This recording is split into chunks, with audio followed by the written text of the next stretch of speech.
자, 오늘은 저걸 바로 알자라는 주제로 하겠습니다. 그래서 창세기부터 여호수아서까지에 있었던 그 전쟁에 대한 그런 부분들을 우리가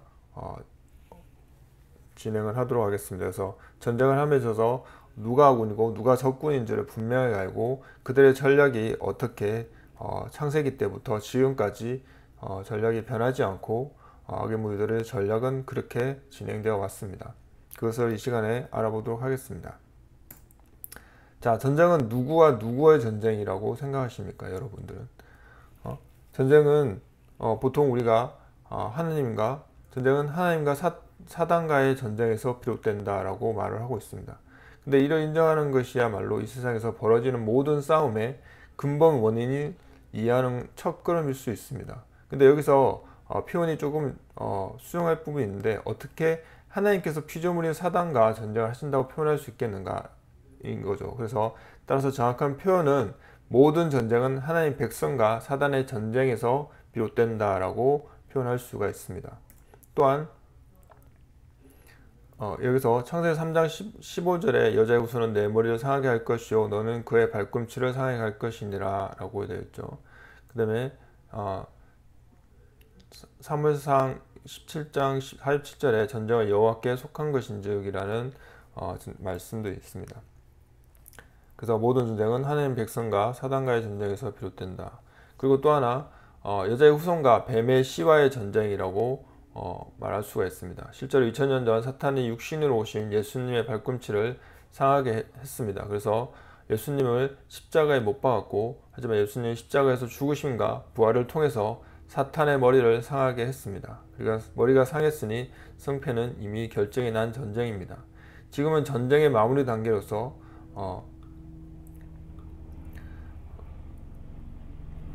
군대 작전 용어로 표현한다면 전과 학대 단계이라고 합니다. 전투에서 최초로 성공한 이점을 이용하여 더욱 많은 전과를 얻고자 하는 일이라는 거죠.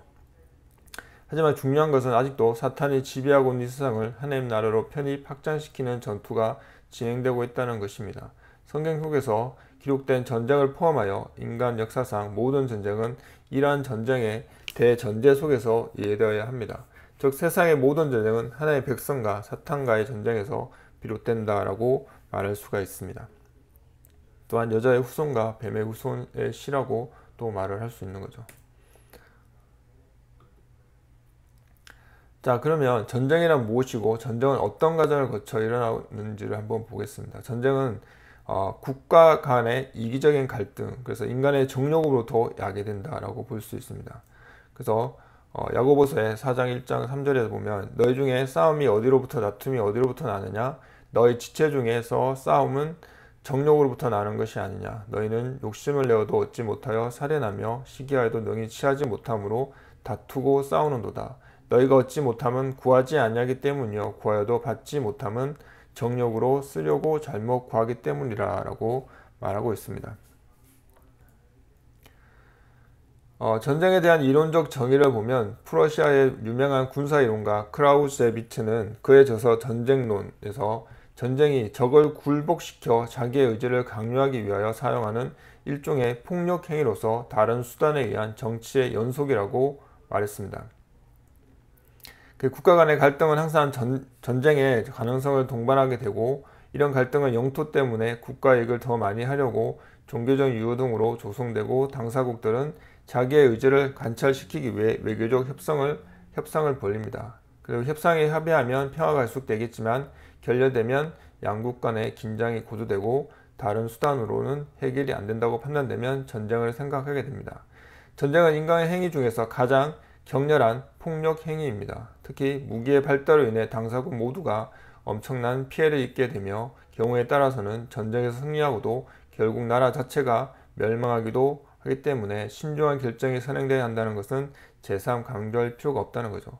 전쟁은 인간 행위 중 가장 격렬한 폭력 행위다라고 말하고 있습니다. 영국 속담 중에도 전쟁이 시작되면 지옥의 문이 열린다라는 말이 있는 것처럼 전쟁이 가져오는 피해가 엄청나기 때문에 전쟁을 결심하기 전에 정치적, 경제, 사회, 군사, 외교 등을 여러 측면에서 신중하게 판단하게 되고, 전쟁을 하는 것이 손해라고 판단되면 긴장을 유지하면서 재협상을 통한 상생의 길을 모색하게 되고 전쟁하는 것이 그래도 이익이라고 판단되면 전쟁의 길로 들어서게 됩니다. 지금까지 설명으로 보면 앞에서 국가 간의 갈등들이 협상을 걸쳐 전쟁으로까지 전개되는 과정을 알아봤습니다. 그래서 전쟁할 것을 미리 결심하고 갈등을 유발하여 전쟁의 명분을 쌓으려는 경우에는 협상 단계가 생략될 수 있습니다.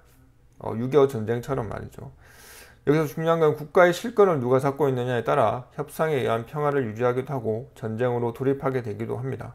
그래서 전쟁을 결심하는 자, 즉 권세 잡은 자가 중요하다는 것입니다. 또한 보이지 않는 전쟁과 보이는 전쟁을 구분할 수 있는데요. 보이는 전쟁은 군사력을 동원해서 전쟁을 할 때를 말합니다. 그러면 보이지 않는 전쟁은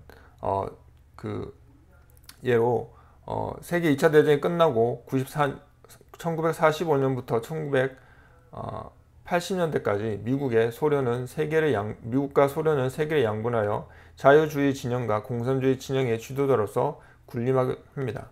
공산 진영의 머리인 소련 연방은 사단의 집단으로까지 인식되기도 했고 1991년 12월 갑자기 소련 연방의 세계 지도에서 사라집니다. 소련이라는 대제국이 사라진 이유는 무엇입니까? 피터 시바이처의 저서에 냉전에서 경제전으로에서 발췌한 내용을 보면 미국은 소련을 붕괴시키기 위해 1980년에 들어서면서 총성 없는 3대 전쟁을 수행했습니다. 우선 보이지 않는 전쟁을 착수하기 전에 소련의 취약점을 철두철미하게 분석했습니다. 소련은 대외 경제의 의존도가 높은 나라이며 서방의 기술과 자본이 필요했고 고질적인 식량난을 겪고 있었습니다. 반면 미국은 경제가 발전했고 과학기술 수준이 소련을 몇 배나 앞서 있었습니다. 그래서 레이건 정부는 미국의 강점을 최대한 활용해서 소련의 취약점을 공략하기로 하고 보이지 않는 3대 전쟁을 시작합니다. 그래서 첫 번째 보이지 않는 전쟁은 경제전쟁입니다. 그래서 소련의 달러와 기술이 들어가는 것을 막기 위해 소련의 수출 품목인 석유와 천연가스를 서방들이 수입하는 것을 철저히 통제했습니다. 대신 사우디를 미국의 편으로 만들어 국제 유가를 엄청나게 내렸고 유럽과 소련 간의 가스 송유관 공사도 못하게 막았습니다. 전략적 주요 기술이 소련으로 가지 못하게 막고 오히려 역기술 정보를 주어 혼란을 가중시켜 그 결과 소련 경제는 손을 들었습니다. 그 다음에 두 번째는 보이지 않는 전쟁은 외교적 심리전이었습니다. 소련 제국에서 동유럽 국가들을 이탈시키기 위해 폴란드를 교두부로 선정했습니다. 폴란드 출신 노마 교황에 접근하여 폴란드와 자유노조를 안전하게 비밀 지원했으며 이 자유노조의 바람이 다른 동국 국가에도 자유의 바람을 일으켰습니다. 또한 아프가니스탄을 소련과 베트남으로 만들기 위해 소련 내 회교국들 즉 이집트, 사우디, 파키스탄, 심지어 중국까지 소련의 반기를 들게 했습니다. 결국 동국 국가들은 소련권에서 이탈했고 10년간의 고투 끝에 소련은 아프가니스탄으로부터 철수하게 됩니다. 또한 소련 지도부의 정교한 심리전을 전개하여 불안을 가중시키고 정책 결정을 혼란스럽게 했습니다. 세 번째는 총성 없는 군사전이었습니다. 미국의 과학기술의 우수성을 최대한 활용하여 소련의 핵무기 우세를 무력화시키고자 했습니다. 소위 SDI라는 구성을 한 거죠. 대기권 밖에서 소련의 핵 정착 대륙간 탄도미사일을 격추시켜버리는 이 계획은 소련에게는 큰 위험이었습니다. 미국의 이러한 구상은 소련으로 하여금 추가적인 막대한 국방비 지출을 강요했고 소련의 피폐해진 경제를 마지막까지 출혈하도록 하는 효과가 있었습니다. 결국 SDI를 따라잡으려다 가랑이가 찢어지게 되었죠. 이 세 가지 전쟁을 레이건 정부가 7년간 집요하게 전개했습니다. 그 결과 소련은 힘을 잃었다가 1991년 세계 지도에서 없어지고 빚덩이 러시아가 되었습니다. 이렇게 보이지 않는 전쟁의 전형적인 예를 살펴보았는데 나라가 말한 것은 보이는 전쟁보다 보이지 않는 전쟁이 더 무섭고 효과적입니다. 그래서 나의 강점을 최대한 활용하고 적의 취약점을 파고든 집요한 공격의 결과 보이지 않는 전쟁을 통하여 보이는 전쟁으로는 도저히 가져올 수 없는 승리를 가져왔습니다. 이처럼 보이지 않는 전쟁이 지금도 우리가 사탄과 벌어지고 있습니다. 문제는 보이지 않는 하나님, 예수님, 성령님을 믿기 어려운 상황에서 보이지 않는 사탄과의 전쟁을 어찌 승리할 수 있겠습니까? 그것은 우선 우리의 믿음의 용사들이 되어야 한다는 거죠. 사탄의 실존을 인식하고 이들과 싸우는 전사가 되어야 한다는 것입니다. 지금의 교회는 사탄과 무관한 곳이 대부분이고 사탄과 공생하는 교회가 적지 않습니다. 그래서 우리가 그런 가정들을 이 창세기부터 알아보도록 하겠습니다. 자, 에덴에서의 전쟁. 창세기 2장 16절과 17절에 여호와 하나님이 그 사람에게 명하여 이르시되 동산 각종 나무의 열매는 내가 임의로 먹되 선악을 알게 하는 나무의 열매는 먹지 말라. 내가 먹는 날에는 반드시 죽으리라 하시니라 라고 말했습니다. 우리가 이건 잘 알고 있죠. 그래서 창세기 3장 1절에 근데 뱀은 여호와 하나님이 지으신 들짐승 중에 가장 강교하니라 라고 되어 있습니다. 그 아담의 미드라시 중에 당시 뱀은 사람과 가장 비슷하였고 두 발로 서서 다녔고 뱀이 두 발로 서면 낙타키만 하였습니다. 그리고 사람의 말을 자유자재로 구사할 수 있는 능력이 있었습니다. 그래서 하나님께서 자기에게 주신 지혜를 사람을 넘어뜨리게 하는 데 사용하였고 에덴에서 아담과 하와가 살 때에 가장 가까이에서 심부름하여 주고 가장 친하게 지냈던 동물이 바로 뱀이었습니다. 뱀들은 사람 가까이에서 붙어 살면서 늘 아담과 하와를 도와주었습니다. 땅도 대신 경작하여 주었고 금이나 은이나 보석이나 기증품들을 공급하여 주는 이가 뱀이었습니다. 그러나 가장 잘 아는 이가 가장 먼저 배반하는 경우가 허다합니다. 뱀은 사람의 장점을 잘 알았고 단점을 잘 알게 되었습니다. 어디가 공격 지점인지를 파악하고 있었고 뱀만이 사람을 타락시킬 수 있는 방법을 알고 있었습니다. 뱀의 지혜는 사람을 타락시키는 것으로 악용되었고 하나님께서 아담과 하와만 그토록 사랑하시는 데에 시기와 질투를 느꼈습니다. 뱀의 질투는 방법 연구로 이어졌습니다. 어느 곳을 공격하면 사람이 넘어지게 될지를 연구했습니다. 이것이 이제 지금 이제 성경과 그 다음에 이 미드라시 외경을 통해서 같이 접목해서 말씀을 드리겠습니다. 그래서 어떻게 보면 성경은 나와 있는 그 내용들이 한계가 있고 이 미드라시나 외경을 통해서 보면 더 구체적으로 또 비하인드 스토리들이 많이 나와 있기 때문에 그것을 또 참고하도록 하겠습니다. 그래서 뱀이 이제 하와를 공격하는데 창세기 3장 2절과 3절에 보면 여자가 뱀에게 말하되 동산 나무의 열매를 우리가 먹을 수 있으나 동산 중앙에 있는 나무의 열매는 하나님의 말씀에 너희는 먹지도 말고 만지도 말라 너희가 죽을까 하노라 하셨느니라 라고 되어 있잖아요. 근데 이 뱀이 이제 교묘한 방법을 사용해서 미드라시에는 이렇게 나옵니다. 처음에 뱀은 하와에게 선악과를 따서 먹으라고 권유했으나 하와는 거절합니다. 그래서 좀처럼 뱀의 덫에 들지 않았습니다. 그래서 뱀이 하와에게 물었습니다. 하나님이 선악과를 먹지 말라고 하신 것이 사실이냐라고 얘기하니까 하와가 하나님께서 이 동산의 실과는 무엇인지 먹어도 좋으나 중앙에 있는 선악과만 먹지도 말고 만지지도 말라고 하였다고 말합니다. 하와는 하나님께서 남편 아담에게 주신 명령을 지키려고 안간힘을 썼습니다. 하나님께서는 아담에게 선악과를 따먹지 말라고만 명령하셨습니다. 그런데 하와에게 하나님의 명령을 전할 때는 따먹지도 말고 만지지도 말라고 말해 주었습니다. 아담은 더 잘 지키는 것이 더 좋으리라고 생각하여서 그렇게 하나님의 말씀에 추가하여 하나님의 명령을 하와에게 전한 것입니다. 이런 속담이 있습니다. 10길 우물은 무너지지 않아도 100길 외벽은 무너질 수가 있다. 하나님의 말씀을 가감 변질시키는 것은 하나님이 기뻐하시지 않는 것입니다. 이런 말을 들은 뱀이 유혹의 귀를 잡았다는 듯이 미술을 지으면서 말했습니다. 뱀은 이제 공격 지점을 정확하게 포착하였고 허점이 보인 것입니다. 그래서 하와에게 맛만 보는 것은 괜찮을 것이라고 말했습니다. 아담의 과장은 뱀의 과장으로 연결되었습니다. 뱀은 하와를 선악과 나무로 밀었습니다. 그리고 만져보게 하였습니다. 정말 죽지 않았습니다. 아담의 첨가된 말 때문에 점점 제약으로 빠지기 시작하게 된 것입니다. 그래서 창세기 3장 6절에 여자가 그 나무를 본즉 먹음직도 하고 보음직도 하고 지혜롭게 할 만큼 탐스럽기도 하다라고 되었죠. 그래서 뱀이 때려 놓치지 않고 뱀이 말합니다. 봐라 만져도 죽지 않지 않냐. 껍질만 조금 먹어봐라. 아무렇지도 않다. 도리어 먹고 나면 너는 즉시 하나님처럼 된다. 하나님처럼 창조할 수도 있고 파괴할 수도 있는 능력이 생긴다. 온 피조물들을 살릴 수도 있고 죽일 수도 있는 능력이 생긴다. 하나님도 이 선악과를 잡수시고 천지를 창조하셨단다. 하나님이 왜 이 선악과를 따먹지 말라고 하셨는지 아느냐. 내가 이것을 먹고 하나님이 만드신 세상 말고 다른 것을 창조하실까 두려워서 그러시는 것이다. 세상에서 최고 기술자들은 모두 한결같이 자기 같은 기술을 누구도 못 가지게 방해하고 있다고 말합니다. 지금 현재로도 너는 온 세상을 지배하고 관리하고 다스리고 있지 않나. 여기에 더 큰 힘이 주어지면 큰일 나니까 하나님이 이 선악과를 따먹지 못하도록 하시는 것이다. 나중에 창조된 것은 언제나 먼저 창조된 것을 지배하여 왔다. 하나님은 마지막 여섯째 날에 너희들을 만드셨고 나중에 만들어진 것들이 먼저 만들어진 것들을 지배하고 있다. 어쩌면 하나님이 다른 피조물을 만드실지 모른다. 그러면 너희들은 그것의 지배를 받아야 한다. 하와야, 하나님이 다른 피조물을 만드시기 전에 빨리 선악과를 따먹어라. 서둘러야 내게도 좋다라고 이제 뱀이 유혹하기 시작합니다.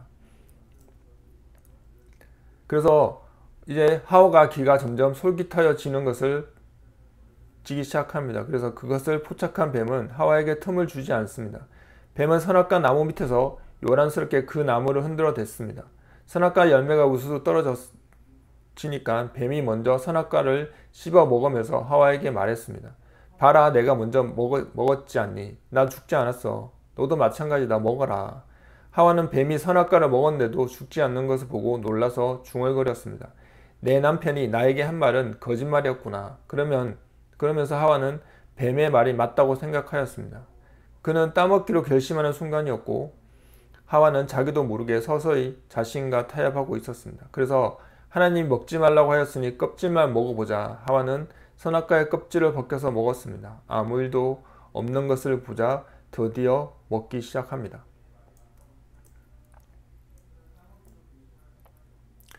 그래서 아담의 미드라시의 54페이지에 보면 하와가 선악과 한 개를 미처 다 먹지 못하여 큰일이 생기고 말았습니다. 하와 앞에 죽음의 천사가 나타났습니다. 이때서야 비로소 하와는 자기가 큰 일을 저질렀음을 알게 됩니다. 그리고 아담이 자기에게 주었던 말이 참인 것을 깨닫게 됩니다.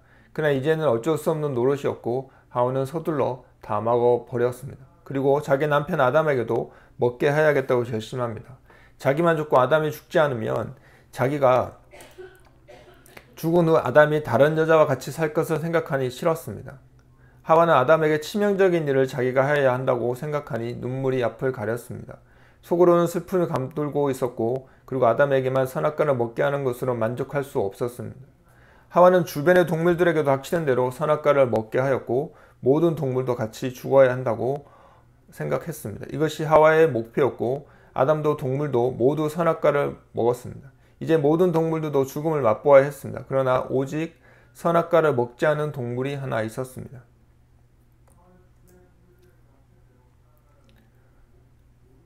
바로 말함이라는 새였습니다. 말함은 하와에게 대들었습니다. 하와야, 너는 하나님이 따먹지 말라고 하는 선악과를 따먹었다. 하나님의 명령을 불순종하였고 그리고 남편도 파멸로 이끌고 모든 동물들에게도 죽음을 가지고 오게 한 내가 나에게도 그런 파멸을 선물로 주려 하느냐. 나는 하나님의 명령을 지켜야 한다. 나는 절대로 안 먹겠다. 말함이라는 새의 마음은 확고했고 조금도 흔들리지 않았습니다. 다 선악과를 먹었어도 말함만은 먹지 않았습니다. 말함은 물론 말함의 새끼들까지도 죽음을 맛보지 않았습니다. 그리고 영원히 천국에서 지금도 살고 있습니다. 그것이 바로 우리가 아는 불사조 피닉스라고 우리가 알 수 있죠. 자, 이제 여기 이제 아담과 하와의 외경에 나와 있는 거는 이제 그 에덴 동산에서 선악과를 먹고 추방되어서 쫓겨나와서 이제 자신들을 회개하고 자신들을 기도하면서 다시 에덴 동산에 불러달라고 하나님께 계속 간구하고 기도하면서 그런 상황입니다. 그런 상황에서 그 사탄이 가만 놔두지 않죠. 그래서 제27장에 모든 선의 증오자인 사탄이 그들이 계속해서 기도하고 하나님이 그들과 대화하고 위로하며 그들의 재물을 받아들이는 것을 보고 나서 그들에게 나타나서 우선 그는 자기 군대를 변모시켜서 자기 손에 번쩍이는 불을 쥐고 그의 군대가 위대한 빛 속에 있게 만드는 거죠. 그렇게 나타납니다. 그래서 동굴 입구에서 아담과 하와의 기도가 기도를 멈추고 그들이 나와서 자신들에게 경배하게끔 계속 유혹을 하는 거죠. 그래서 아담이 자기 빛을 하나님의 빛으로 그의 군대를 천사들로 생각하게 되는 거죠. 그래서 하나님이 천사들을 보내서 동굴을 지키고 그에게 암흑 속에 빛을 주게 했다고 생각하도록 만드는 거죠, 사탄이. 그래서 아담이 동굴 밖으로 나와서 그들을 볼 때 아담과 하와가 사탄에게 절하는 순간 사탄이 하나님 앞에서 아담을 두 번째로 굴복시키려고 하는 것이었죠.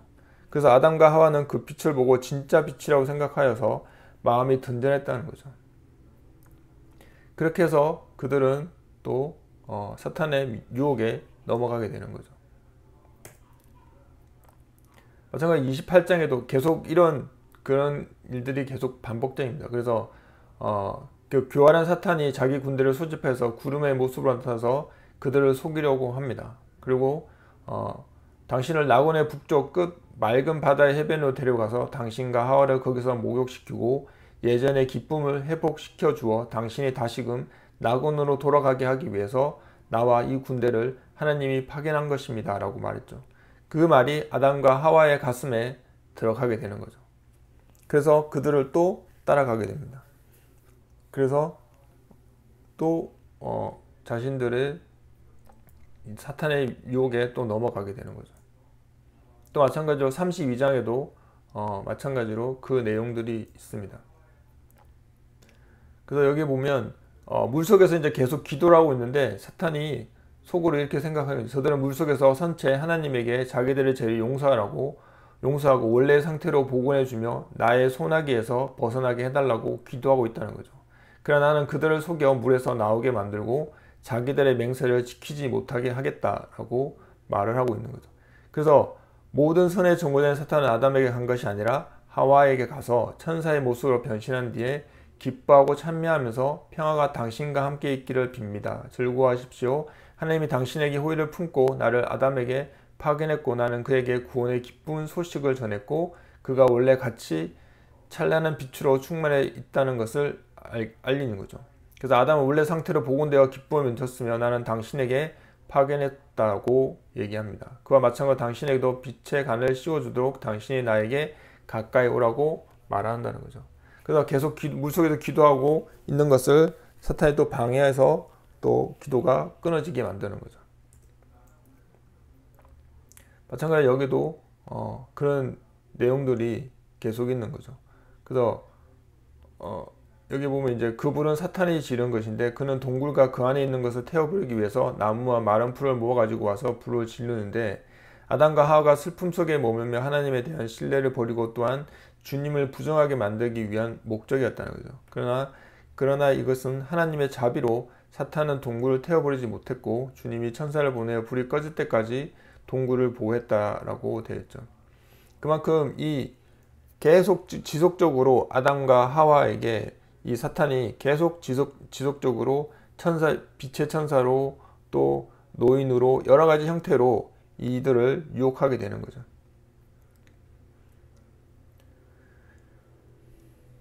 그래서 그와 하와에게 바위를 던져서 콩가루를 만들자라고 말합니다. 그래서 바위가 산 꼭대기에서 아담과 하와 위로 떨어졌을 때 내릴 때 하나님이 그것이 그들을 해치지 못하도록 일종의 천막 같은 곳으로 변하게 만들었다. 그것이 주님의 명령이라는 거죠. 자, 이 내용을 보면 49장 8절과 9절에 보면 이 징표는 내가 지상에 내려갈 때 나에게 나타날 것인데 나를 죽이게 하고 그들이 나를 바위 안에 눕히고 크다란 돌을 내 위에 놓아 막을 것이다. 그리고 나는 그 바위 안에서 3일 밤과 낮을 지낼 것이다. 그러나 사흘 만에 나는 다시 일어나고 그 부활은 너에게 그리고 나를 믿는 너의 자손들에게 구원이 될 것이다 라고 얘기합니다. 이 내용을 읽고 나서 뭐 떠오르는 거 없으시나요? 네, 바로 예수님의 십자가에서 죽으시고 굴 앞에서 큰 바위로 막았지만 3일 후 부활하신 부활의 사건을 우리가 또 예표로 볼 수가 있죠. 또한 이 60장에도 80일째 되는 날에 계속 기도를 하고 있는데 사탄이 빛의 옷을 입고 찬란한 허리띠를 두른 채 동굴로 와서 손에는 빛의 지팡이를 짚고 대단히 영숙하게 보였으나 얼굴은 온화하고 목소리는 감미로웠다라고 한 거죠. 그래서 그는 40일간의 기도를 마치기 전에 아담과 하와가 동굴에서 나오도록 속이기 위해서 그렇게 변신한 거죠. 그래서 그는 40일간의 단식과 기도를 마치면 하나님이 그들을 예전의 상태로 복귀시킬 것이나 아니면 복귀까지 안 가더라도 하나님은 그들에게 호의를 베풀 것이고 가련히 보지는 않는다 해도 전에도 2번이나 그랬던 것처럼 낙원에서 무엇인가를 가져다가 그들을 위로할 것이다 라고 송구로 생각한 거죠. 그래서 그렇게 하지 못하게 하기 위해서 계속 아담과 하와를 속이는 거죠.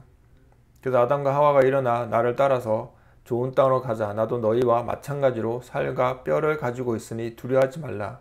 나는 하나님의 창조한 피조물이다. 하나님은 나를 창조해서 낙원의 북쪽 구석 즉 세상의 경계선 지역에 배치했고 그리고 그가 내게 여기서 살아라 라고 말했다. 그 명령대로 나는 거기서 살았고 그의 계명을 하나도 어기지 않았다. 이어서 하나님은 내게 일어나 그들에게 가라. 그리고 사탄이 접근해서 괴롭히지 못하도록 그들을 내가 사는 곳으로 데리고 오라. 그들은 엄청난 비참함으로 겪고 굶주림 속에서 무기력한 상태에서 누워있기 때문이라고 이제 이렇게 속이는 거죠.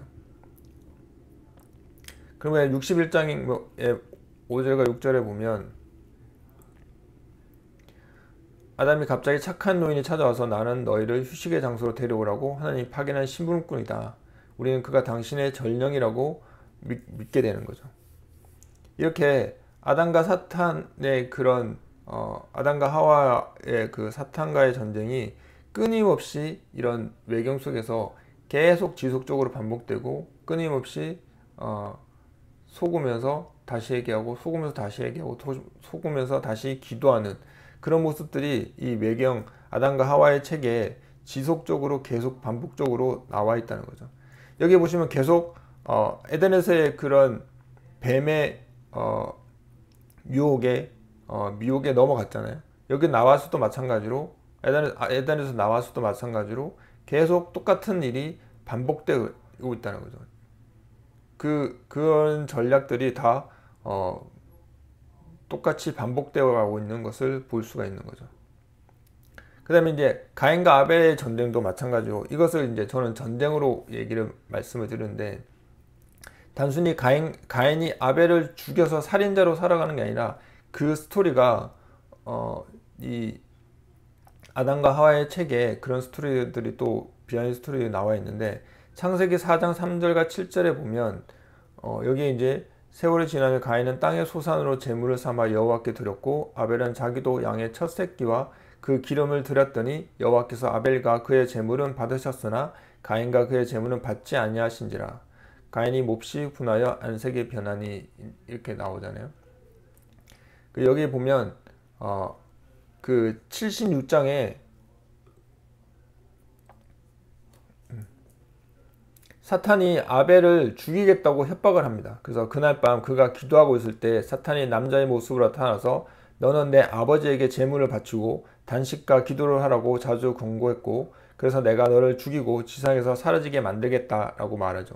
그러니까 날이 밝았을 때 아벨이 부모에게 가서 자기가 본 환상에 관해서 이야기를 합니다. 그 말을 들은 부모는 깊은 쓰림에 잠겼지만 아무 말도 하지 않았고 다만 그를 위로했다라고 나와 있습니다.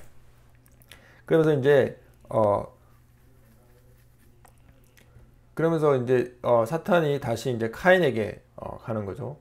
그 한편 마음이 모진 카인에게 사탄이 밤에 가서 자기를 보여주면서 아담과 하와가 너보다 내 동생 아벨을 더 사랑하고 그래서 그를 내 아름다운 누이 눌루와와 결혼시키려고 한다. 그리고 그들은 너를 미워하기 때문에 얼굴이 못생긴 그의 누이 아클리아와 결혼시키려고 한다. 그러므로 그들이 그렇게 실행하려고 할 때 내가 아벨을 죽이라고 나는 권고한다. 그러면 너의 누이는 내 것이 되고 그의 누이는 쫓겨날 것이다 라고 말합니다. 그래서 사탄이 카인을 떠나갔다. 그러나 자기 동생을 죽이려고 수없이 기회를 노리던 카인의 마음속에 사탄은 여전히 남아 있었다 라고 얘기합니다.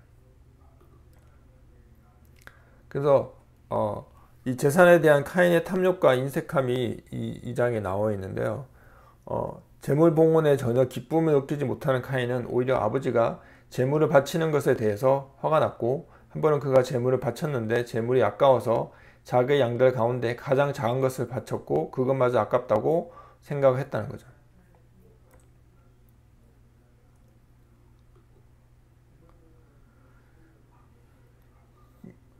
이 78장에 보면 원망과 분노를 참지 못한 카인은 들판으로 나가버립니다. 그게 이제 카인과 아벨이 제물을 올려드렸는데 카인 거를 받지 않고 아벨 거만 받아서 이 카인이 원망과 분노를 참지 못하고 카인은 들판으로 나가버리죠. 그때 사탄이 와서 내가 아벨을 제대로 미쳐냈기 때문에 그가 아버지 아담의 그늘 밑으로 피신했고 그들이 그 얼굴에 키스하고 너보다는 그에 대해서 훨씬 더 기뻐하고 있다고 말합니다. 그래서 사탄의 말을 듣고 나서 카인은 분노에 가득 차서 남몰래 음모를 꾸밉니다. 동생을 죽일 음모를 꾸미죠. 그러면서 이제 동생을 들판에 나가서 양떼를 축복해주고 좋은 것을 보고 즐겁게 지내면서 나자. 그러면서 자기는 나는 너희들을 끔찍히 사랑하는데 너희들은 나를 멀리해 왔다라고 얘기하죠. 그러면서 이제 실제적으로 이제 이런 카인이 아벨을 살해하는 실행을 하게 되죠. 그래서 아름다운 것들을 실컷 보게 될 거야. 그러면서 앞장서서 먼저 가라. 내가 뒤따라 갈 테니라고 말합니다. 그래서 계속 이제 거리를 둔 채 좋은 말로 그를 위로하고 그러다 갑자기 이제 빠른 걸음으로 다가가서 지팡이로 아벨을 후려쳤는데 아벨이 정신을 잃을 때까지 계속 떼게 되는 거죠. 그러면서 이제 이 아벨이 때려 죽이지 말고 그냥 돌로 한 번에 단숨에 나를 죽여달라. 어차피 죽일 거면 이제 그렇게 얘기하니까 마음이 고약한 잔인한 살인자 카인은 커다란 돌을 집어서 내수가 흘러나올 때까지 아벨의 머리를 내리치게 됩니다. 아벨은 카인 앞에서 피투성이 되어 뒹굴었고 카인은 자기가 한 짓을 뉘우치지 않았습니다.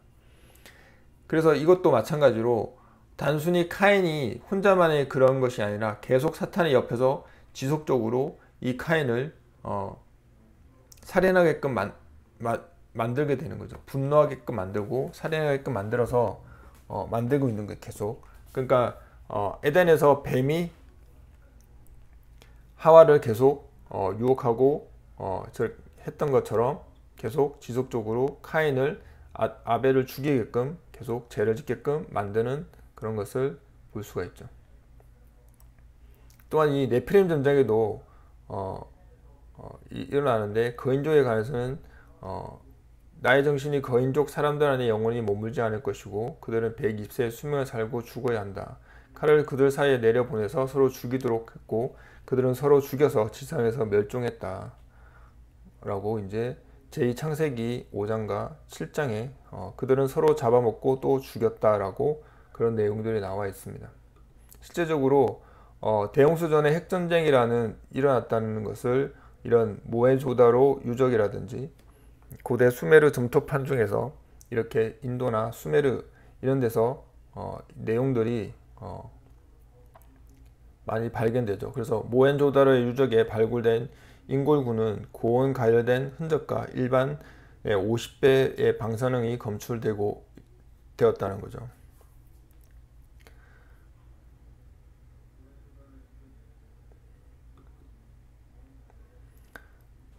또 여기 에녹스 1서에도 10장에 이 내용들이 있습니다. 그래서 주는 또 가브리엘에게 말씀하셔서 각종 인간들과 우상 숭배자들의 자식들을 쫓아내고 우상 숭배자들의 자식과 쫓겨난 감시 천사들의 자식들을 멸망시켜라. 그들이 살 날이 길지 않으니 이끌어내서 서로 파멸하도록 풀어주어라 라고 얘기하죠. 그래서 감찰 천사들은 자신이 기뻐하는 자녀, 자신이 사랑하는 자들이 죽는 것을 목격할 것이고 자녀들의 멸망을 보며 애도할 것이고 자신의 자녀들이 영원히 살 수 있도록 간구하여도 자비와 평안을 얻지 못할 것이다 라고 되어 있죠. 이렇게 모헨조다로의 그 유적지가 그 인간의 핵전쟁의 흔적이 발견되고 있는 유리가 된 마을이죠. 그 다음에 여기 이제 시베리아의 소리아의 산에 석벽도 비슷한 경에 핵전쟁의 흔적이 보이게 되는 거죠.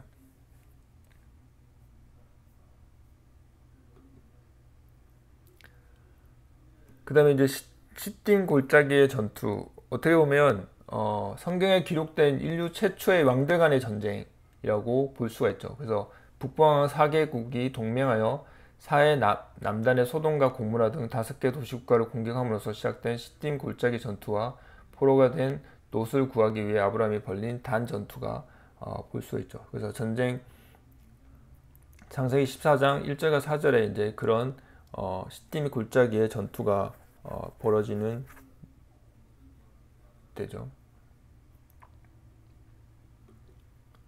그래서 전쟁 상대 국가는 북방 4개국, 그러니까 신할 왕 아므라벨, 그다음에 엘라살 왕 아리옥, 엘람 왕 그돌라오멜, 고임 왕 디달, 그다음에 남방 5개국은 소돔 왕 벨라, 고모라 왕 비드사, 아드마 왕 시납, 스보임 왕 세멜벨, 소알 왕 벨라. 그다음에 이제 단 전투가 아브라함의 318명의 가신으로 되어 있습니다. 그래서 전쟁의 발발 원인은 사해 남쪽에 위치한 남방 5개국은 북방 국가에게 12년간 조공을 바쳐왔는데 조공을 거부함으로써 전쟁이 일어나게 된 거죠. 그래서 북방의 엘람 왕 그돌라오멜은 인접 북방 국가들과 동맹을 맺어 1년간 전쟁을 준비해서 남방 국가들을 정벌하러 나서게 됩니다.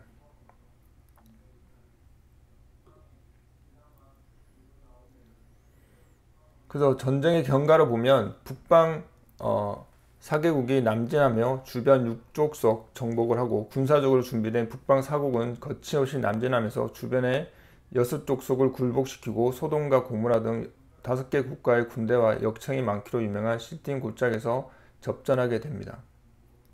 여기 보면 이제 아스트로가르나임이나 느바 족속, 그다음에 하메서 수수족을, 그다음에 사회 기라다임에서 M 족속을, 그다음에 호리 족속을, 산세일에서 가데스 아말렉 족속, 하사손다말 아모리 족속을 이제 6족속을 치고 내려오게 되는 거죠.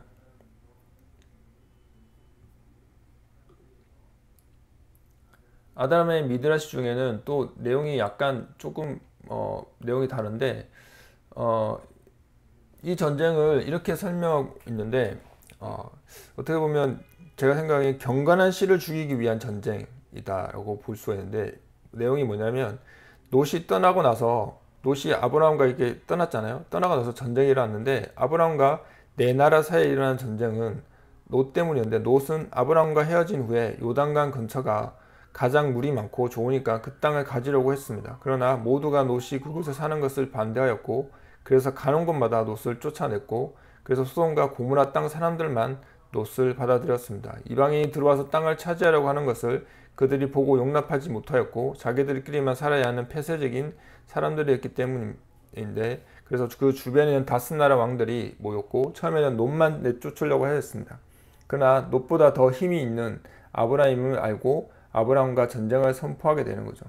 그래서 다섯 왕 중에 암나펠이라는 왕이 있었는데 암나펠이 전쟁을 주도하였고 그돌라오멜이라는 왕도 있었고 이 왕은 니무롯의 신하였습니다. 그는 바베탈 사건 후에 니무롯에게 반역을 일으켰고 그는 엘람으로 피신한 후에 그곳에서 자기 왕국을 세운 이었습니다. 그돌라오멜은 요단강 주변에 있는 다섯 도시를 무력으로 점령하고 그리고 자기 속국으로 만들고 매년 조공을 받아왔고 12년 동안 그들은 착실하게 조공을 바쳐왔습니다. 이 내용이 성경의 내용과 12년 동안 뭐 착실하게 조공을 바쳤다 이 내용들은 비슷한데 또 여기 이제 니므로 왕이 나오는데 니므로 왕이 이때를 놓치지 않고 자기를 반역하고 나간 그돌 라오멜을 치기 위해서 7,000대의 병거를 파견합니다.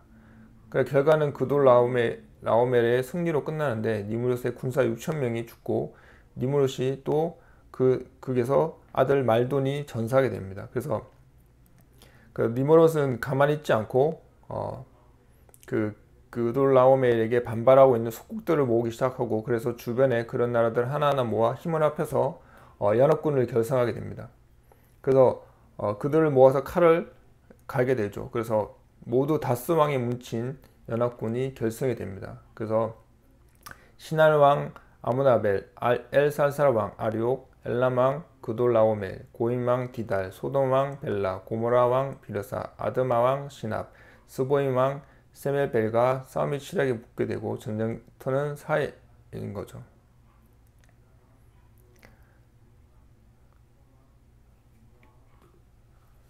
그렇게 이렇게 연합군들은 소돔과 고모라를 들어와 약탈을 시작하게 되고 물론 롯도 붙들어 가게 됩니다. 그래서 롯을 포로로 잡은 그들은 전리품 중에 가장 큰 전리품을 획득하였다고 좋아하면서 외쳤다라고 됩니다. 그러면서 아브라함의 조카 롯을 잡았다라고 되어 있죠.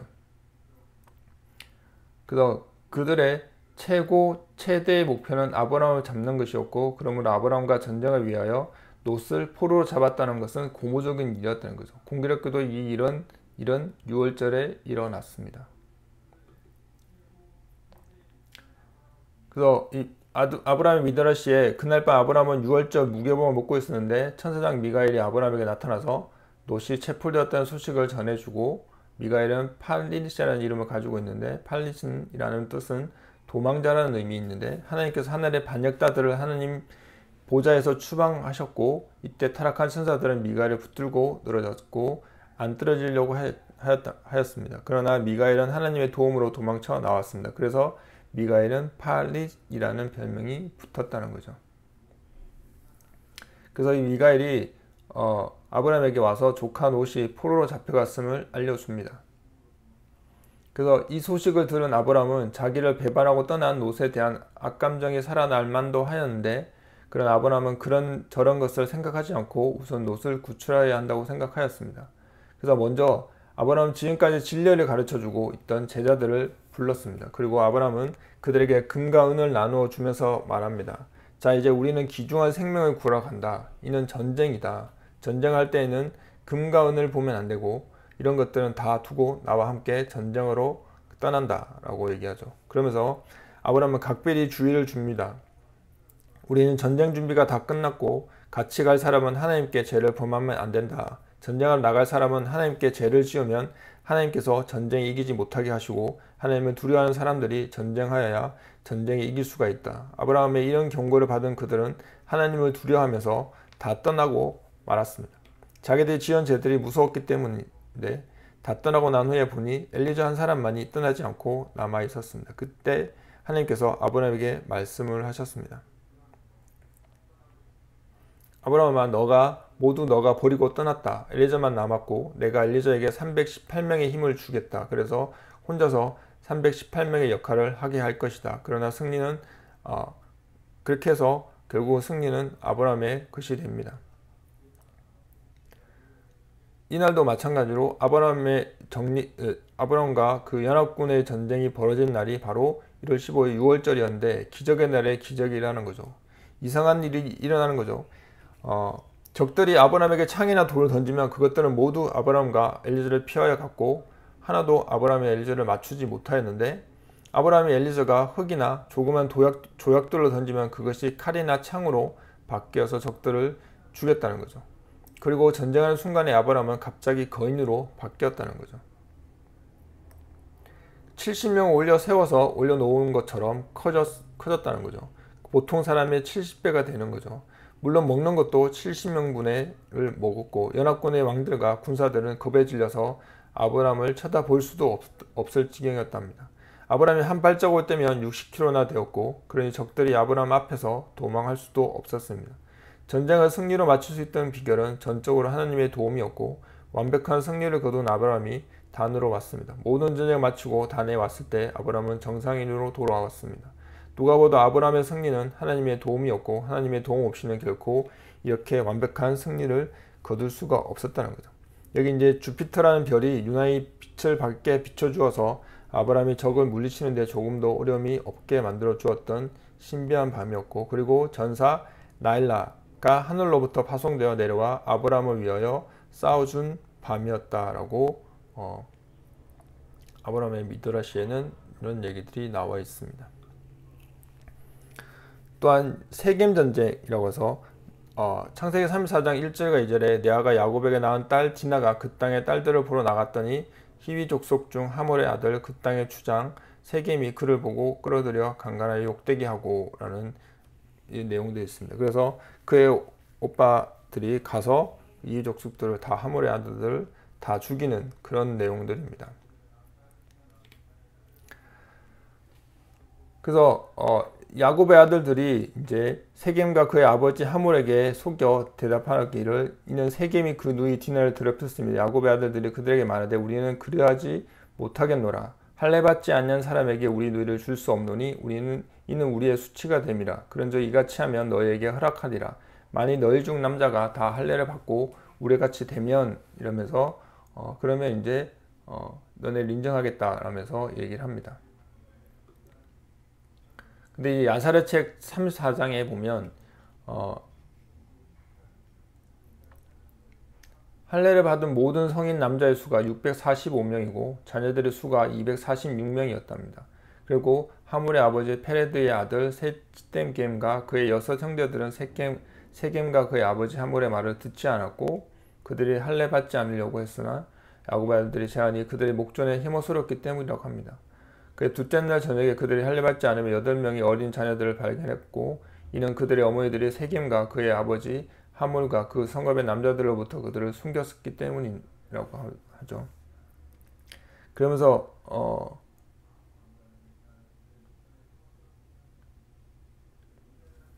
그래서 이제 이런 행위들을 보면서 이 디나의 오빠들이 2명이 와서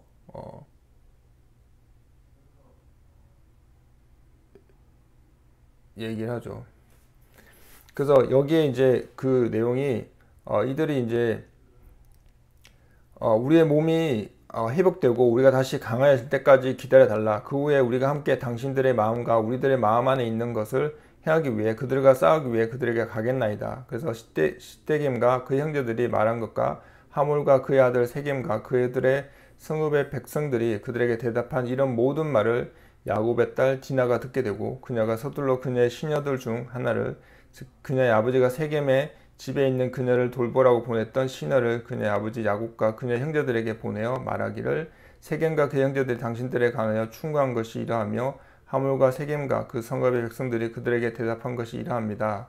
야곱이 이러한 말을 들었을 때 그가 진노로 가득 찼고 그가 그들에게 분개했으며 그의 진노가 그들에 대하여 점화되었습니다. 그래서 시몬과 네위가 맹세하며 말하되 온 땅에 하나님 여호와께서 사는 한 내일 이맘때까지 그 온 성읍에 남은 자가 하나도 없을 것이다 라고 말합니다. 그래서 둘이 가서 성읍 전체를 다 쳐고 다 죽이게 된 거죠.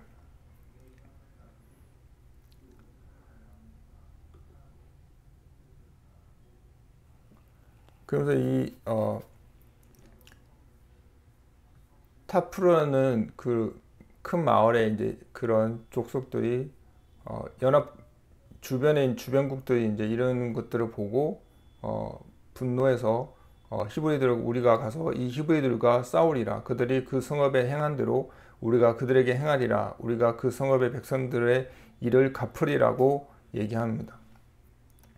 그러면서 이 타프라 왕 야수비 이 일에 관하여 그의 조언자들에 상의하고 있는데 그 조언자들이 당신 홀로 그 히브리인들을 이길 수 없다. 이는 그들이 그 성읍 전체의 일을 행할 정도로 강함에 틀림없기 때문이고 만약 그들 중 2명이 그 성읍 전체를 면했다면 누구도 그들에 대항하여 일어설 수 없다. 만약 당신이 그들과 싸우러 나간다면 그들이 모두 우리를 대항하여 일어나고 우리를 멸할 것이다. 당신이 우리 주변에 있는 모든 왕들에게 부탁하여 그들로 함께 나아가게 한다면 우리가 그들과 함께 나아가 야곱의 아들들을 대항하여 싸울 것이다. 그리하면 당신이 그들을 이길 것이다 라고 얘기하고 있죠. 그러면서 이 왕이 이제 나와 함께 올라가자. 나를 도우라. 우리가 히브리인 야곱과 그의 모든 아들들을 치고 그 땅에서 그들을 멸하자. 이는 그가 세겜 성읍에 행한 일 때문이라. 너희가 그것을 알지 못하느냐라고 얘기하죠. 그래서 야곱의 아들들이 세겜의 성읍에 행한 폐해를 아모리의 모든 왕들이 들었고 그들이 그들에 대해 크게 놀라니라. 아모리 7 왕들이 그들의 모든 군대들과 함께 모이니 칼을 빼던 남자가 약 10,000명이고 그들이 야곱의 아들들과 싸우러 나갔고 아모리의 왕들이 야곱의 아들들과 싸우기 위해 집결했다는 것을 야곱이 들었으니 그가 크게 두려워하며 괴로워했다라고 되어 있습니다. 이에 야곱이 시몬과 레위에게 외치며 말하되 너희가 행한 이 일이 무엇이냐? 왜 너희가 나를 해치느냐? 가나안의 모든 자손들이 나와 나의 식구를 멸하기 위해 나오게 하였느냐? 나와 나의 식구가 평안 중에 있었는데 너희가 내게 이 일을 행하고 너희 일들로 인해 그 땅의 거주민들이 나를 향해 진노했도다 라고 얘기합니다. 그래서 이에 유다가 그의 아버지에게 대답하며 말하되 나의 형제들 시므온과 레위가 세겜으로 모든 거주민들을 죽인 것이 까닭없는 일입니까? 정녕 그것은 세겜이 우리의 누이를 욕보이고 너와 그의 자녀들에게 우리의 하나님께서 명하신 것을 그가 범했기 때문입니다 라고 얘기하는 거죠. 세겜이 이 모든 악을 행했으나 그 성읍의 거주민들 중 한 사람도 그를 말리지 않았으니 라고 이제 유다가 얘기하는 거죠. 그 거주민들이 우리의 하나님의 명령을 범했고 또 아버지께서 두려워하시며 괴로워하실까? 왜 아버지께서 나의 형제들을 낙담케 하십니까? 왜 아버지의 노가 그들을 향해 점화되어 있습니까? 라고 되려 반문하는 거죠. 그러면서 정녕 세겜 성읍과 그 백성들의 손으로부터 구원하셨던 우리 하나님께서 우리를 대항하여 나오는 모든 가나안 왕들을 우리의 손에 붙이실 것입니다. 라면서 유다가 앞장서 나갑니다. 그러면서 이제 아버지한테 두려움을 떨쳐내고 우리의 하나님 여호와를 신뢰하고 우리를 도와주시고 우리를 구원해 달라고 우리의 손에 우리의 적들을 붙여달라고 그분께 기도하라고 이제 유다가 아버지에게 말하는 거죠. 그러면서 이제 유다가 그의 종에게 그 연합군들이 얼마나 되고 어떻게 됐냐 했더니 그가 돌아와서 왕들이 그들의 모든 진영과 함께 들에 섰는데 백성들이 매우 많으니 바닷가의 모래와 같습니다. 그러면서 유다가 시므온과 레위와 그의 모든 형제들에게 말하되 너희 스스로 강하게 하고 용맹의 아들들과 같이 하라. 이는 우리 하나님 여호와께서 우리와 함께 하심이라. 그들을 두려워 말라. 우리가 이 할례 받지 않은 자들에게 나아가 싸우리라. 여호와께서는 우리의 하나님이라. 그분께서 우리를 구원하실 것이다 라고 얘기하고 있습니다.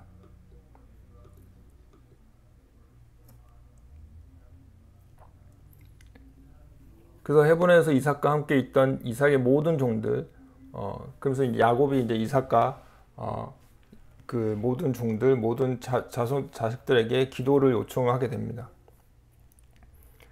그래서 기도를 하는데 우리가 당신께 간청하오니 우리의 하나님 여호와께 우리를 위하여 기도해 주시고 우리를 향하여 나아오고 있는 가나안인들을 손으로부터 우리를 보호하시고 그들을 우리의 손에 붙여달라고 기도해 달라고 얘기합니다. 그래서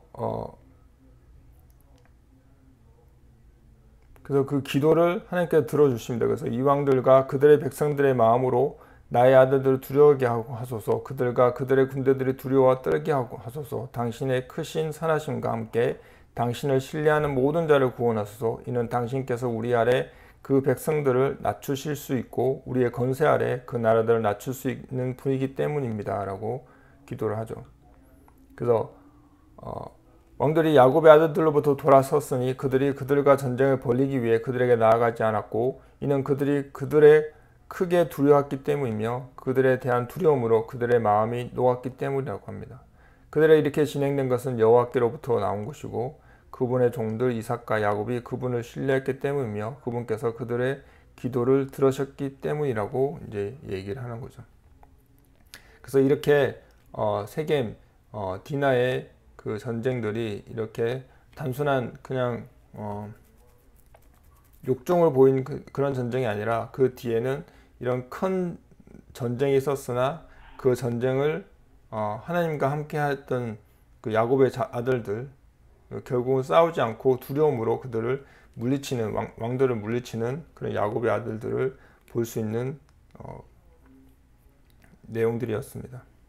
그 다음에 이제 출애굽 전쟁에도 마찬가지로 우리가 뭐 출애굽에서 10가지 재앙에 대해서는 뭐 그쪽 그거에 대해서는 잘 알고 있지만 우리들이 알고 있는 애굽의 신들을 치신 것이다. 다른 관점으로 이제 또 다른 관점의 전쟁하는 시각으로 한번 생각해 보기로 하겠습니다. 미드라시를 토대로 말씀을 드리겠는데 이 순서는 적들을 진멸하는 순서라고 할 수 있습니다. 또 다른 의미에서 10가지 재앙은 애굽인들이 이스라엘 백성들을 괴롭힌 대로 받는 것이다 라고 볼 수 있습니다. 자, 첫 번째 재앙이 피재앙이잖아요. 당시 전쟁을 할 때에는 어느 도시를 점령하면 군인들, 장군들이 제일 먼저 하는 일은 우물에 독을 집어넣어서 적들이 물을 마시지 못하게 하는 것이고, 모세도 제일 먼저 한 일은 마실 물이 없어지게 한 것이라는 거죠. 또한 애굽인들이 이스라엘 백성들을 부릴 때 가장 많은 고통을 주는 일은 물을 길어 오게 하는 일이었고, 그래서 하나님은 물이 피로 변하는 재앙을 제일 먼저 주셨다. 다른 의미에서 애굽인들은 나일강을 거룩한 강이라고 하여 숭배하였고, 그래서 하나님은 그들의 신을 치신 것이다 라는 내용이죠. 그래서 전쟁할 때 제일 먼저 점령해서 그 물을 먹지 못하게 하는 거죠. 두 번째는 이제 개구리 재앙인데, 내용은 그 다음에 장군은 트럼펫 부는 이, 나팔 부는 이, 그리고 드럼 치는 이들을 앞세워서 당당하게 쳐들어가면서 적들을 도망하게 하고 놀라게 하는 거죠. 이때 될 수 있는 한 크게 불어야 하고, 하나님께서는 이스라엘 적들의 음료수를 끊어버리시고 개구리를 동원시켜서 상대 적들을 혼란스럽게 하였다는 거죠. 또한 이제 다른 관점으로 애굽인들은 이스라엘 백성들에게 개구리를 잡아와라, 달팽이를 잡아와라, 곤충들을 잡아와라, 재밌게 가지고 즐기고 싶다라며 괴롭혔죠. 그래서 하나님은 개구리 재앙을 주셨다는 거죠. 그 다음에 이 재앙은 그 다음은 장군이 하는 일은 적들에게 화살을 쏘아서 몸을 괴롭게 하는 것이고, 하나님께서 이들을 동원시켜서 적들의 몸을 불편하게 만드셨다는 거죠. 애굽인들은 이스라엘 백성들에게 집안의 티끌들을 치우도록 괴롭혔고, 그래서 그 티끌들로 이들이 되어 그들을 괴롭게 하였다는 거죠. 그다음 파리 재앙은 장군의 하나님은 같이 전쟁을 도울 사람들을 불러서 같이 공격하는 것인데, 마찬가지로 하나님은 파리를 비롯한 동물들을 불러서 애굽인들을 못살게 공격했다는 거죠. 애굽인들은 이스라엘 백성들에게 늘 말했죠. 우리는 사자가 필요하다고, 데리고 놀고 싶다고, 호랑이도 잡아와라, 곰도 데리고 와라, 동물을 만들고 싶다, 스커스단을 만들고 싶다. 그래서 이스라엘 백성들은 이런 것들을 잡으려고 사망을 가해했고, 숲속에서 고생해야 했고, 그래서 하나님께서 동물 재앙을 주셨다라고.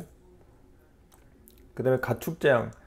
전쟁에 살리는 적들이 동물들을 양식으로 잡아먹으며 버티지 못하도록 동물들을 모두 죽이는 것인데, 그래서 동물들을 찾아 죽이는 것이고, 마찬가지로 하나님은 애굽의 동물들에게 독종을 발하여 모두 먹지 못하게 하셨다는 거죠.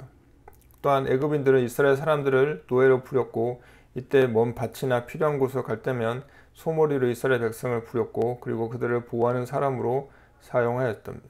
그래서 하나님은 독종으로 각종 짐승들을 죽이셨다.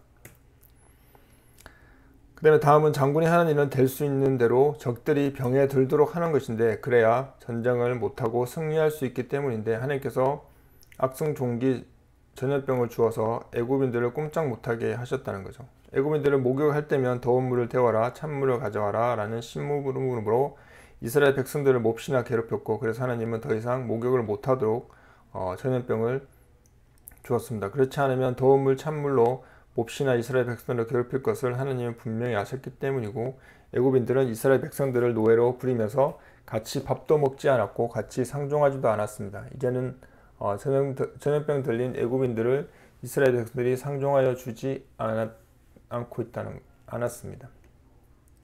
그 다음은 이제 우박 재앙인데, 그 다음 단계는 공격입니다. 우박은 적진을 맹공격하시는 하나님의 섭리였습니다. 또한 애굽인들은 이스라엘 백성들에게 정원을 꾸며라, 나무를 심으라, 과일과 나무를 깎고라는 일을 시켰고, 그래서 하나님은 우박을 주어서 정원을 파괴시키고 과일 나무를 죽여 버렸습니다. 메뚜기 재앙은 마침내 이렇게 공격을 마치고 나면 장군은 적진으로 쳐들어가게 됩니다. 그리고 무참히 짓밟아 버리게 되는 것이고, 마찬가지로 하나님께서 메뚜기를 애굽 땅에 보내어 지금까지 재앙으로 남은 모든 것들을 다 짓밟아 먹어치워 버리게 되는 거죠. 애굽인들이 이스라엘 백성에게 곡식을 심어라, 콩을 심어라, 씨를 뿌려라는 등의 일을 혹독하게 시켰고, 그래서 하나님은 메뚜기를 보내어 모든 농작물을 다 먹어버리게 하셨다는 거죠. 그 다음 마지막 흑암의 재앙은 공격을 마치고 나면 적들을 체포하여 어두운 감옥으로 넣게 됩니다. 하나님께서 아예 애굽을 모두 어둡게 하여 그들이 있는 모든 곳을 어두운 감옥으로 만들었습니다. 애굽인들이 이스라엘 백성들에게 촛불을 밝혀라, 횃불을 들고 거리를 환하게 하라고 명령하였고, 심지어는 이스라엘 백성들을 마음에 들지 않는다고 어두운 감옥에 집어넣기도 하였습니다. 그래서 하나님은 어둠의 재앙을 주신 것이고, 어둠의 재앙을 주신 다음은 이유가 있습니다. 이스라엘 백성들 중에 하나님의 뜻을 따르지 않는 악한 사람들이 있었습니다. 어둠의 재앙이 깔려있는 동안에 죽었습니다. 그래서 출애굽할 때 악한 무리들이 따라 나서지 않게 되었습니다. 장제의 재앙은 마지막 단계로 장군은 적군의 장수와 지도자들을 처형합니다. 그래서 지도자를 없애버림으로 완전히 장악하였음을 선포하게 됩니다. 하나님이 이 단계로 장자들을 모조리 죽였습니다. 그래서 애굽의 군대감도 지도자들을 없애버렸습니다. 바로 왕은 이스라엘 백성들의 야기를 낳기만 하면 죽였고 이것에 대한 보상으로 장자들을 하나님은 데려가셨습니다. 또한 출애굽에 있는 아말렉 전쟁입니다. 아말렉이 와서 이스라엘과 느비딤에서 싸우니라. 그래서 모세가 손을 들면 이스라엘이 이기고 손을 내리면 아말렉이 이기더니 라고 되어 있죠.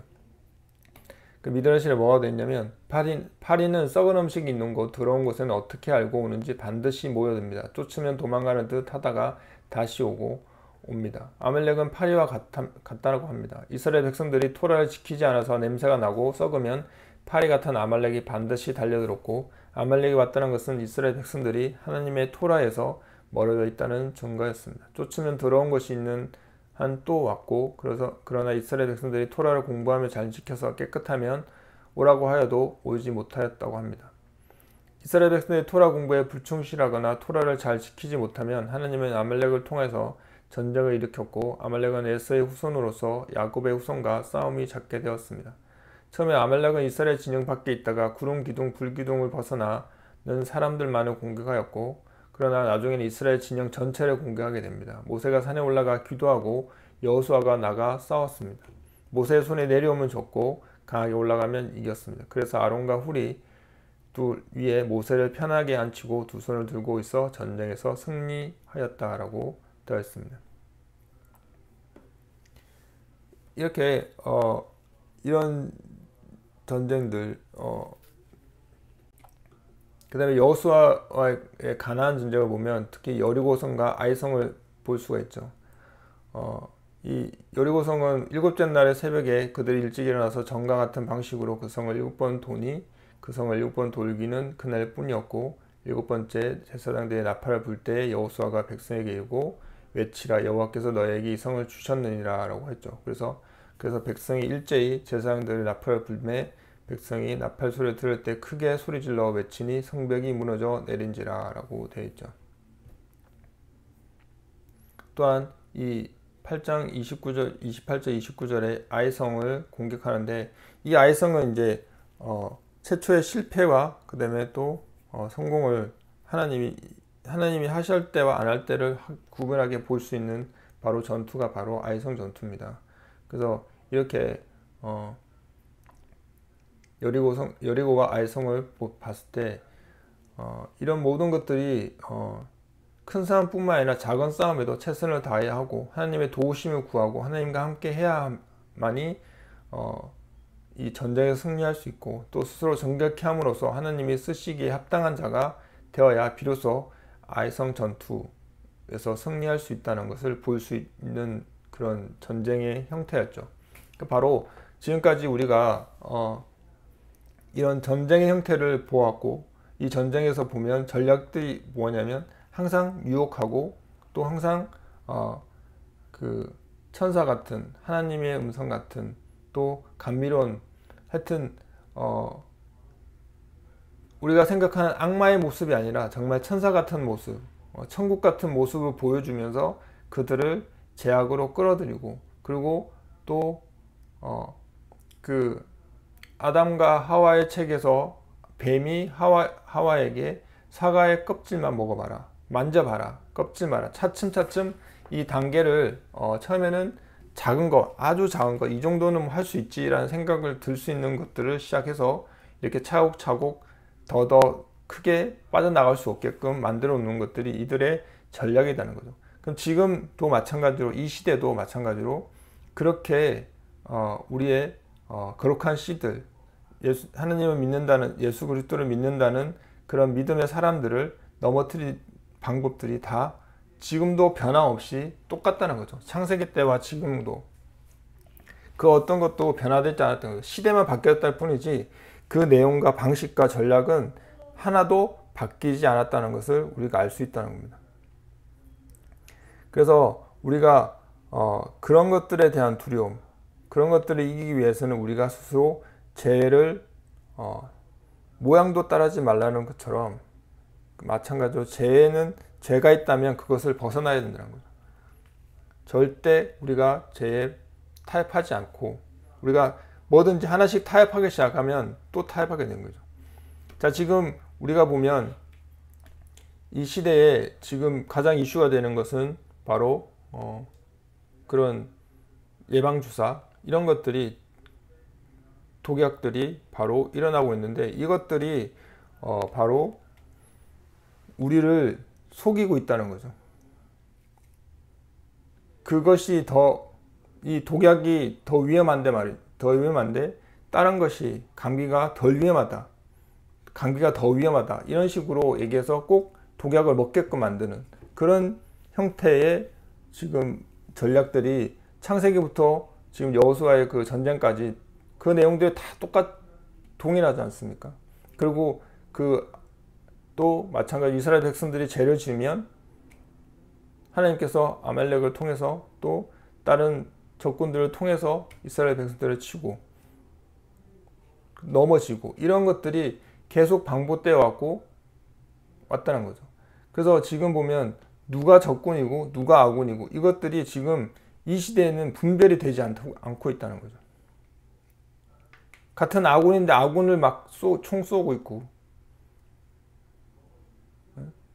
적군과 싸워도 지금 어떻게 보면 힘이 붙일 상황인데 아군에게 싸워서 힘을 소비하고 있는 그런 상황이라는 거죠. 형국이라는 거죠. 그것이 바로 이 전쟁의 스토리에서 와갖고 또 거룩한 자들을 넘어뜨리기 위해서는 그 가족들 또 뭐 먹고 사는 문제 또 재정 문제 여러 가지 문제들로 거룩한 자들을 무너뜨리려고 하는 거죠. 지금 마지막 때 요한계시록에 나와 있는 그 말씀처럼 짐승의 표를 받지 않으면 매매와 그런 것들 하지 못한다는 거죠. 근데 지금 이 시대에 지금 일어나고 있잖아요. 지금 많은 뉴스에서 그런 자료들이 나타나고 있고 지금 뭐 프랑스 어디에서는 이 독약을 먹지 않으면 슈퍼마켓도 못 가는 그런 형국들을 만들어가고 있는 게 바로 지금 이 시대가 일어나고 있다는 거예요. 그래서 우리가 홍해길을 걸어갈 때 사람들이 막 지나가면 정말 이 옆에서 지금처럼 이게 파도가 이렇게 일고 있으면 바로 덮어버리면 죽을 수 있는 그런 두려움이 있잖아요. 이런 두려움을 우리가 홍해길 옆에서 바다들이 막 넘실대고 있으면 그런 거에 두려움이 생긴다는 거죠. 그러나 그 두려움을 다 이겨내려면 바로 온전히 하나님과 항상 매일매일 삶 속에서 우리가 같이 동행하고 하나님을 항상 만나야 된다는 거죠. 자, 우리가 그 말씀하잖아요. 항상 좁은 길을 가야 된다. 좁은 길을 가야 된다. 그래야 우리가 저 새하늘, 새 땅, 새 예루살렘에 들어갈 수 있다는 거죠. 근데 우리가 좁은 길을 가는데 이 좁은 길을 그냥 편안하게 걸어갈 수 있게끔 좁은 길도 그냥 편안하게 걸어갈 수 있게끔 절대 내버려 두지 않는다는 거죠. 이 좁은 길을 저 끝까지 우리가 목적지인 저 새 예루살렘 새 하늘 새 땅에 들어가려면 이 좁은 길을 걸어가는데 이 좁은 길을 걸어가는데 편안하게 걸어가게 만들어 주지 않는다는 거죠. 주변에서 내 가족들, 나의 친한 사람, 내가 아는 사람들, 모든 사람들이 내가 이 좁고 새 땅에 들어가는 그 길을 편안하게 걸어갈 수 있게끔 만들어 주지 않는다는 거죠. 이렇게 돌판매를 던지고 밀어뜨리려고 하고 넘어뜨리려고 하고 잡아 끌고 좁은 길을 못 가게끔 뒤에서 잡아 당기고 이 좁은 길 낭떠러지로 떨어뜨리려고 그러고 그런 것들을 우리가 생각해야 돼요. 우리가 단순히 좁은 길만 간다고 해서 좁은 길로 가면 새 예루살렘에 간다고 하지만 그 좁은 길에 이런 무리들이 있다는 거죠. 넘어뜨리려고 하는 무리들이 있다는 거죠. 방심하면 안 된다는 거죠. 어떠한 것들과 타협하면 안 되고 어떠한 것과 합력하면 안 된다는 거죠. 우리는 항상 싸울 준비가 되어 있는 용사가 되어야 됩니다. 사사기 7장에 나와 있는 그 말씀처럼 하나님께서 기드온에게 이스라엘 백성들에게 미디안과 전쟁을 하는데 용사를 구해야 되는데 백성들이 여기 3절에 보면 너의 백성의 귀에 외쳐 이르기를 누구든지 두려워 떠는 자는 기럇산을 떠나 돌아가라 하라 하시니 이에 돌아간 백성이 22,000명이요 남은 자가 10,000명이었더라.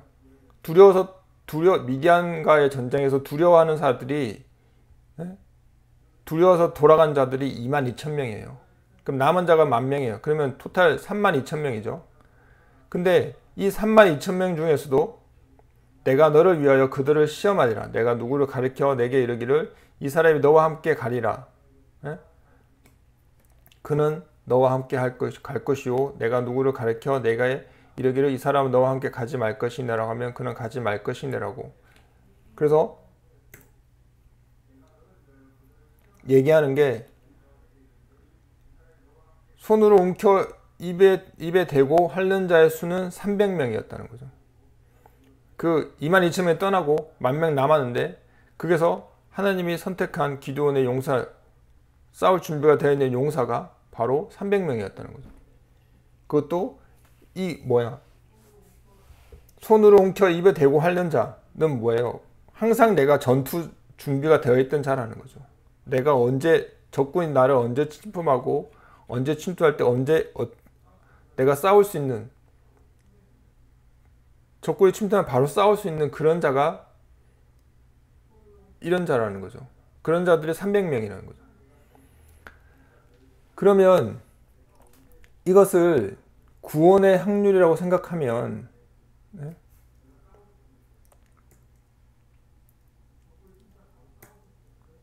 자, 이렇게 계속 체에 걸러진다는 거죠.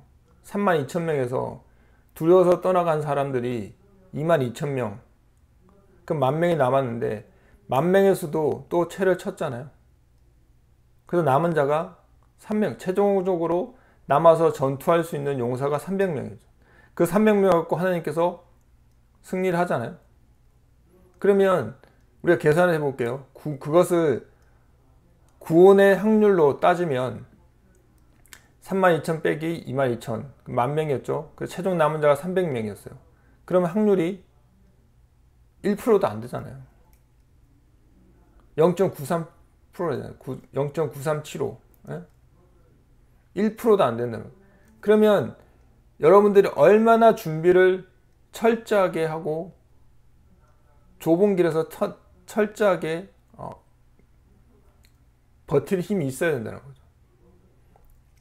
우리가 먹는 거로 문제, 가족의 문제, 건강의 문제, 이런 문제들로 인해서 언제든지 넘어질 수 있고 그런 것들을 항상 우리가 대비를 해야 된다는 거죠. 그래서 마무리하면 이런 영적 전쟁, 이 전쟁이 뭐냐? 거룩한 씨들을 불경건한 씨들과 섞이게 하는 전쟁이라는 거죠. 지금의 시대. 태초부터 지금까지 이런 전쟁을 계속 해왔다는 거죠. 끊임없이 반복적으로. 우리가 이런 전쟁에서 계속 넘어지고, 아까 그 아담과 하와에서도 보면, 책에서도 보면 계속 아담은 계속 넘어뜨리잖아요. 하와를 계속 넘어뜨리잖아요. 거룩한 씨들을 계속 불근간 씨들과 넘어지게 하고 하나님과 가깝게 못하게 하려고 하고, 그리고 지금의 시대는 이 유전자를 변형해서 거룩한 씨들을 불경건한 씨들로 하이브리드로 만들고 네피림으로 만들려고 하는 그런 시대에 우리가 살아가고 있다는 거죠. 그럼 우리는 어떻게 해야 되냐? 우리는 섞이지 않는 전쟁을 해야 된다는 거죠.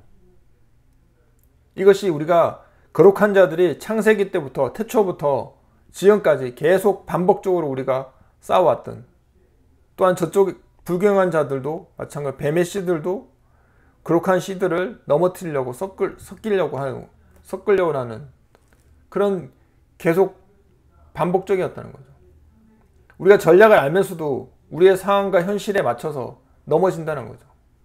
우리가 성경의 말씀을 다 알지만 성경의 말씀을 왜 저렇게 했을까 생각하지만 막상 우리가 당하면 넘어간다는 거죠. 준비가 되지 않으면 넘어간다는 거죠. 그래서 지금은 우리가 적군과 아군을 정확히 분별할 줄 알고, 그리고 우리가 진짜 싸워야 할 그 뿌리들, 뱀의 뿌리들, 뱀의 씨앗 뿌리들, 전략, 이것들을 우리가 똑바로 알아야 된다는 거죠. 근데 전략은 하나도 변하지 않았다는 거죠. 시대만 바뀌었다는 거죠. 그것을 여러분들이 분명히 알고 계셔야 된다는 것을 말씀을 드립니다.